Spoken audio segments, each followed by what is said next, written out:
mentality. Yeah, agree. 1,000% agree with you. I want to move to Europe, and I want to bring them into the conversation. France and the UK have sent envoy, well, Macron and Starmer himself drag their bodies over to the US to beseech, to beg Donald Trump to give their a backstop of US force. Trump listened to them patiently. He seemed to, at the very least, get along okay with Macron, even though Macron didn't get what he wanted.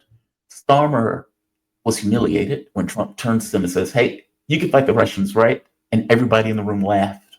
Everybody in the room just laughed. They knew the answer was no, because he was here begging Trump to do so for him on his behalf. Europe is trying to start a third world war. And on top of that, trying to prevent any deal that takes place between Trump and the Ukrainians, or I'm sorry, Trump and the Russians, which is the reason why Trump left them out of the conversation, right? They're not included in the talks. It's not Putin, Trump, and Starmer on the phone tomorrow. It's just Putin and Trump coming up with what the security architecture of Europe is going to be. Starmer has come out and is using now peace talk language for war in a third world war at that. Listen to what he's saying here. This is outrageous. And they know that this is dead on arrival, but they're putting this out there with the idea of, my take anyway, gumming up the works of any talk that takes place between Trump and Putin. Come on. Come on, Starmer. Okay, what is going on? And we agreed to accelerate our practical work to support a potential deal. So we will now move into an operational phase. Our militaries will meet on Thursday this week here in the United Kingdom. And we agree. This goofball is talking about putting troops on the ground in Ukraine after a ceasefire. Now, again, when we're talking about ceasefire, Putin is not accepting a 30-day ceasefire. What Putin is saying is any ceasefire that we go into should be talks to end the war. So no, we're not stopping our military campaigns. We're going to accomplish our military objectives. And we will talk to you as we are accomplishing our military objectives. And when we reach a framework of a deal, we will be interested in going through a process to end the war. So they're saying ceasefire, but they're talking about different things. This goofball is effectively talking about sending thousands, I think he said 10,000 troops with a coalition of the willing into Ukraine after a ceasefire is reached. Dead on arrival. And I guess my thing is, if Trump accepts this, then there could be no ceasefire, which is my point of saying they're trying to gum up the works of any agreement that takes place in order to end the war. Give me your take on this. Do you think this is going to come to pass, for one? Well, yeah, I mean, this is kind of crazy talk, and also puzzling as to what, what will the European gain out of this? I mean, it's clear that Ukraine cannot win the war in any way, that they're losing, that the Russians are stronger militarily. Do they really want to take on the Russians? And is there will of the population? I mean, to really defeat the Russian, you need a total effort by these countries.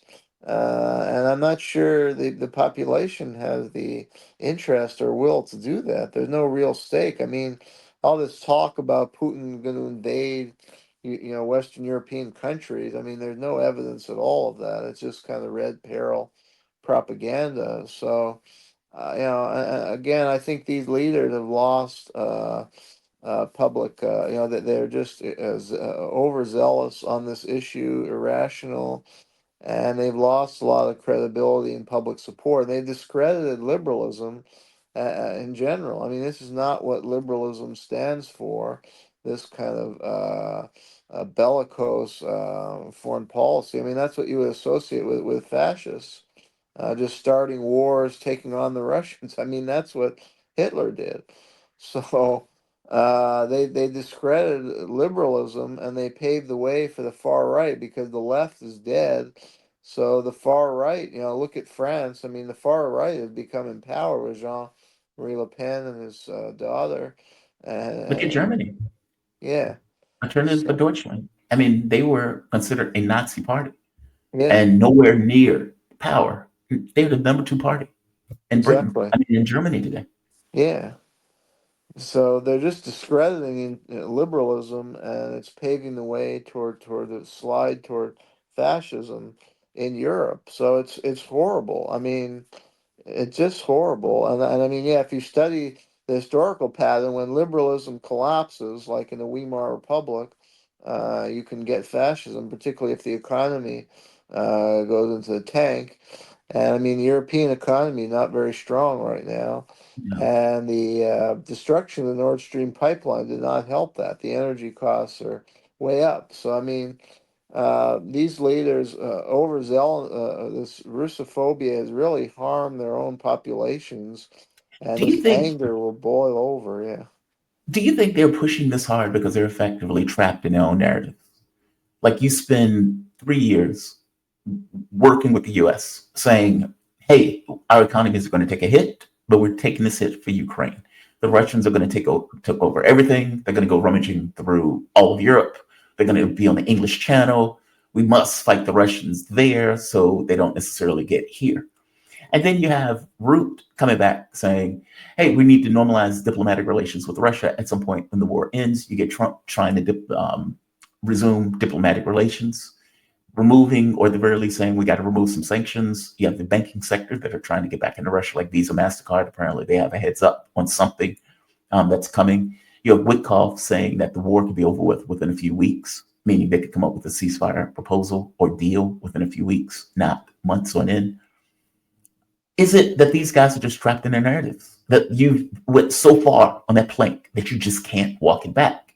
Like if they get a UN Security Council resolution, what is the UK and France going to do while screaming troops in the country with the US being against them doing so? Well, yeah, I think you're right about that. Maybe they, yeah, made them. I mean, some of it may be just political. They've invested their horse in this, so they can't go back. Yeah, That's their issue that they staked a lot of their political career on, and it's kind of like Vietnam. If you study, or, read some of the history books, or even David Halberstam, The Best and the Brightest, was a good book, written right at the end of the Vietnam War, and it was just about the mentality of these elite policymakers and how they couldn't go back, even after it was so clear that they were wrong. And yeah, here you have these highly intelligent people, but they got caught up in it. They staked their political horse on it. And there's also this, I guess, I don't know what the term is, but this the environment they're in, you can't criticize. You're in like some kind of brotherhood and fraternity, and you can't go against the other person. So, but that's what leads to it. Yeah, I mean, I think we see that unfortunately in a lot of institutions is that um, people just are not willing to speak out against horrible policies, and they just conform to it. And there's no going back now. They have to double down and double down further, even though the writing is clearly on the wall. I mean, this is like a Vietnam. I think the goal was to induce the Russians Vietnam, like in yes, Afghanistan, but this has really been another Vietnam for the West and for Ukraine, and it's a losing cause. And the writing is clear on the wall, but they can't see that reality, and they're taking a very dangerous course. I mean, Trump is, yeah, and this issue, because I mean, there are other thing we can discuss that Trump is doing that is very scary, dangerous, like with this arresting people for free speech agreed. and the ICE deportation, taking that. But on this issue, I think he's has a more sensible approach. We may have an ulterior motive in wanting to take on China, but it'll be good for everybody for this conflict to end. I mean, we've seen a threat of nuclear war here. We've seen the Ukraine. They're brazenly, increasingly attacking Russia. They're attacking Moscow with drones, destroying buildings, and we haven't seen this since the Second World War, where Moscow directly attacked. And that's just very dangerous. So a ceasefire and then a peace will, I think, be very good for humanity. Speaking of writing on the wall, speaking of writing on the wall, Winston Churchill himself, Zelensky, has gone rogue. And whereas Trump and his team is like, look, we agree with Putin on most of the stuff. And so we believe we can get a deal. Zelensky is out here backing away from the ceasefire proposal. And in other videos, pointing out there will be no territorial concessions. He even went so far as to say there won't even be elections, something that Trump has been pushing for. So whereas Trump is saying one thing, Zelensky is out here going rogue. I'll play the clip. As regards red lines, as the president of my country, I can tell you that me, myself, and the people of my country will never break constitution. They will always be defending our land, our lives. It's not easy to fight against an enemy like that, but this is our fight for independence. So we are not going to recognize that any territory is occupied by the Russian territory. This is for a fact. Our people were fighting for it. Our heroes fought for that. Wounded, killed, many of them. No one will forget about that. And when I say that no one will forget about that, I want to say that this is the most important red line. We will never let anyone forget about this crime against Ukraine. Fight for independence. That's according to Zelensky. This is a fight for independence. And we are not giving up the territory. We're not going to acknowledge this. This is a red line for us. Okay, this is saying something different than what Trump is saying. Give me your thoughts. Well, I mean, a fight for independence, but if you look at the backstory, I mean, there was a coup. Ukraine had very good relation with the Russians under Viktor Yanukovych. Then there was a U.S. and EU-backed coup, and that caused the whole problem. And it was Ukraine that attacked the people of Eastern Ukraine who had voted for their own autonomy, and gradually drew the Russians in, and they were committing horrendous human rights violations, shelling their cities, forcing people to live underground. And a lot of the Ukrainians didn't want to fight. That's why they had to use these militias that consisted of far right radicals. So, I mean, and then, there were a huge provocation directed against Russia constantly leading up to February 2022. And then, I mean, fight for independence, but they're losing. I mean, Ukraine is a tiny country. A fight for independence, but he's spending all his time begging foreign powers for weapons.